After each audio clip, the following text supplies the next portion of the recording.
شروع میں تو آدھی رات کے بعد ڈراؤنے خوابوں والی، پھر بھرپور۔ کسی اسکول کی عمارت تھی جس کو بے سہارا مہاجر لڑکیوں اور عورتوں کا کیمپ بنایا گیا تھا۔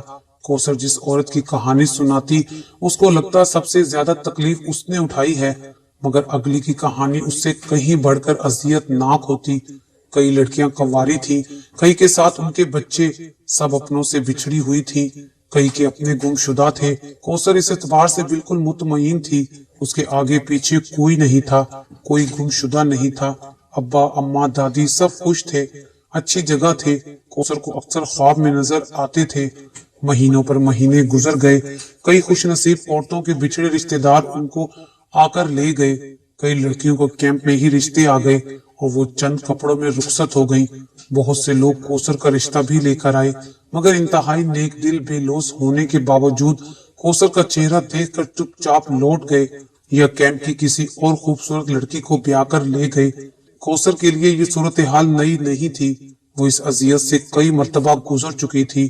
میری شادی نہیں ہو سکتی، اس نے خود کو سمجھا لیا تھا۔ پھر ایک دن کیمپ کی کرتا دھرتا باجی نسیمہ نے اس کو اپنے کمرے میں بلوایا۔ جی باجی، کوثر کے ان کے قریب جا کر بیٹھ گئی۔ کیسی ہو کوثر؟ فرشتہ صرف نسیمہ نے پیار سے کوثر کے گہرے سانولے چہرے پر نظر ڈالی۔ ٹھیک ہوں باجی۔ کوثر کے ہونٹوں پر پھیکی مسکراہٹ دوڑ گئی۔ کتنی عمر ہو گئی ہے تمہاری بیٹی؟ نسیمہ نے پیار سے پوچھا۔ جی کوئی 21 سال۔ کوثر نے انگلیوں پر حساب لگایا۔ تو کیا خیال ہے اب تمہیں اپنے گھر کا نہ کر دیا جائے؟ مگر کوثر کی آنکھوں میں کئی منظر گھوم گئے جب کئی رشتے لانے والے اس کو دیکھ کر واپس لوٹ گئے تھے۔ اب ایسا نہیں ہوگا۔ نسیمہ باجی اس کا سوال بنا سننے بھانپ گئی۔ انہوں نے تم کو دیکھ کر پسند کیا ہے۔ جب 14 اگست کو ہم نے پاکستان کی سالگرہ کا جشن منایا تھا اور بہت سے لوگ جمع ہوئے تھے، تب تم کسی کو اتنی اچھی لگی کہ انہوں نے تمہارا رشتہ بھیج دیا۔ کوثر بے ہوش ہونے والی ہو گئی۔ اپنی 21 سالہ زندگی میں وہ کسی کو اچھی لگی تھی، ابا، اماں اور دادی کے علاوہ، اور ہاں باجی نسیمہ کے علاوہ۔ میں نے بھی اچھی طرح چھان بین کرا لی ہے، بہت اچھا لڑکا ہے، پیسے والا ہے، بس تمہاری ہاں کا انتظار ہے۔ کوثر نے کچھ شرم اور کچھ حیرت سے نظریں جھکا لی۔ کیمپ کے عقب میں بنے بڑے سے میدان میں شادی کا پنڈال سجا ہوا تھا۔ ویسے تو کیمپ میں کئی مرتبہ شادی کی تقریب ہو چکی تھی، مگر آج تو جیسے رنگ ہی الگ تھا، کیونکہ آج شادی کا سارا انتظام کوثر کے ہونے والے بے حد امیر دلہا کی طرف سے کیا گیا تھا۔ مہمانوں کے بیٹھنے کا شاندار انتظام اور ان کی ضیافت کے لیے بہترین کھانے اور کوثر کا جوڑا اور زیور جو دیکھتا کوثر کی قسمت پر رشک کرنے لگتا۔ اور سب سے قابل رشک چیز تو ایسی تھی کہ لڑکیاں در حقیقت ہاتھ کاٹنے والی ہو گئیں۔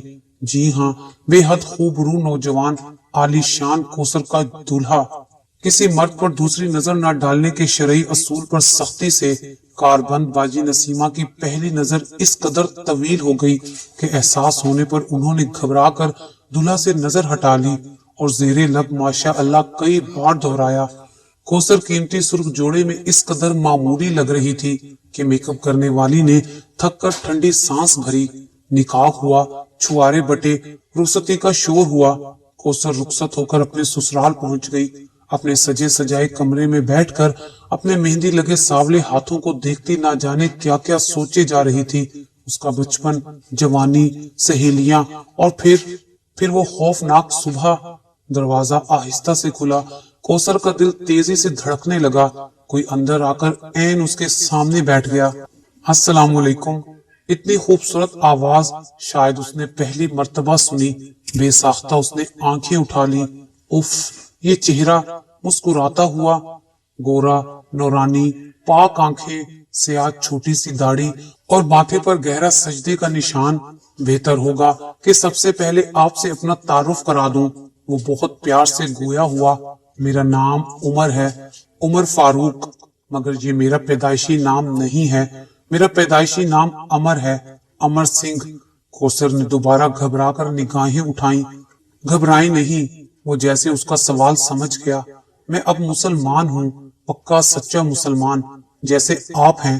میں آپ کو ایک کہانی بلکہ ایک واقعہ سناتا ہوں۔ عمر نے کھنگار کر گلا صاف کیا۔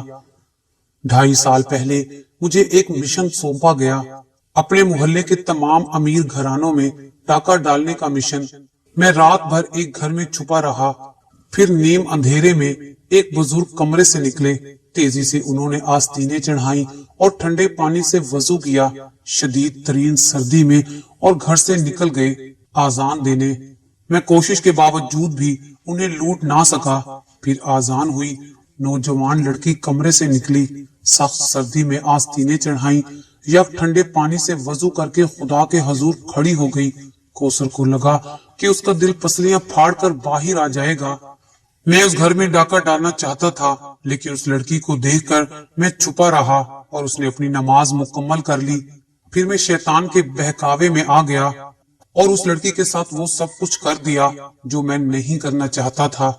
کوثر کی آنکھیں جھک گئیں اور اس کے آنسو گرنے لگے۔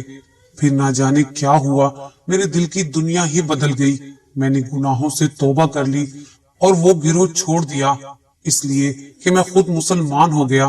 میں نے اسلام قبول کر لیا، عمر سے عمر بن گیا۔ نام میں تو بس پیش کا فرق ہے، مگر میری تمام زندگی زیر سے زبر ہو گئی۔ کلمہ پڑھتے ہی مجھے سمجھ آنے لگا کہ یہ کیا راز ہے، اذان کی آواز میں کون سا سحر چھپا ہے کہ مسلمان دن ہو یا رات گھر سے دیوانہ وار آستینیں چڑھاتے، وضو کرتے اور خدا کے حضور سجدہ زیر ہو جاتے ہیں۔ وہ کون سی پکار ہے جو کہ خدا کی طرف سے ہوتی ہے اور بندہ ہاتھ باندھ کر اس کے سامنے حاضر ہو جاتا ہے۔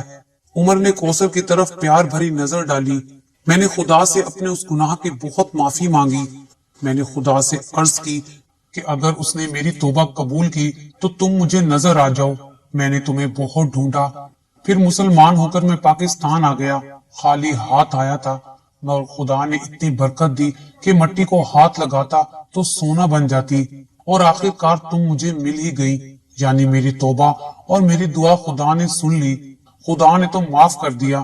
اب کیا تم مجھے معاف کرو گی؟ عمر نے کوثر کے سامنے ہاتھ جوڑ دیے۔ کوثر نے اپنے آنسو میں بھیگے ساولے ہاتھ عمر کے جڑے ہوئے سفید ہاتھوں کے اوپر رکھ دیے اور اسے معاف کر دیا۔